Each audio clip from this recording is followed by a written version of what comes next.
Today we are creating a drawing based on a memory. We are practicing mindfulness. That means we're using our art time to help us relax and slow down.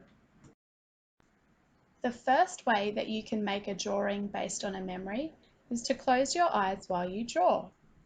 This helps you to remember the person, the place, or the thing that you're trying to draw because it allows you to focus on the memory in your brain rather than getting distracted by the things around you that you can see.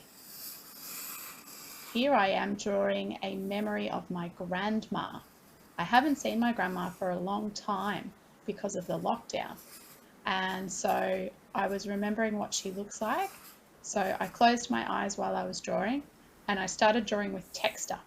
You might prefer to draw with pencil first of all, but I like texture because it flows easily.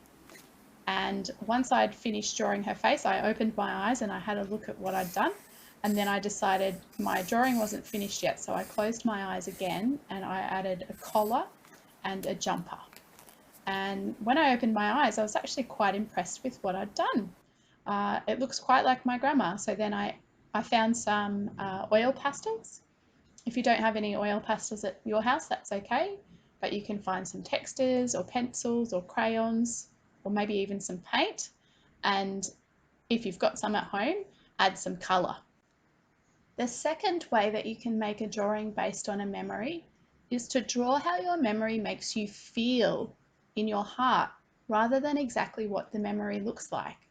So this artwork that I drew next was still based on my grandma, but rather than drawing grandma herself, a picture of her or her face, I drew how I felt when I thought of my grandma. So I started with a symbol of a heart, which shows the love that I feel when I think of my grandma.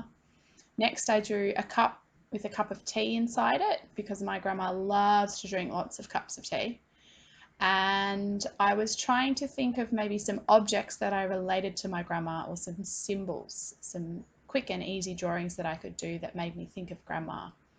Next, I drew a plate of lettuce because my grandma loves eating salad. For some reason, it seems to be her favourite food.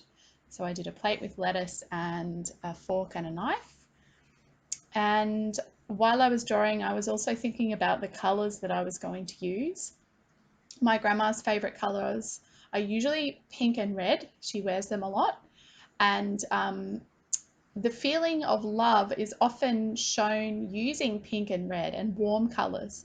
So I was thinking as I was drawing, yeah, I'm going to use warm colours today when I colour in my drawing. Next, I added some leaves and a plant on the right side because my grandma loves nature and being out in her garden. And I also drew a rose because a rose is a type of flower that my grandma loves, and my grandpa used to always pick roses off the rose bushes outside and bring them in for grandma and put them in a vase on the table. So that's a memory that I have when I think of my grandma. And then I added some lines to kind of show the feeling of love that was radiating out from the heart. And I was ready to add some colour. Remember, your memory doesn't have to be about your grandma. It can be about someone else from your family. It could be about a friend. It could be a place that you visited that you really loved, or it could be an object like a favorite toy or something special that you have a special memory about. So good luck. I'm looking forward to seeing your artworks based on a memory. Have fun.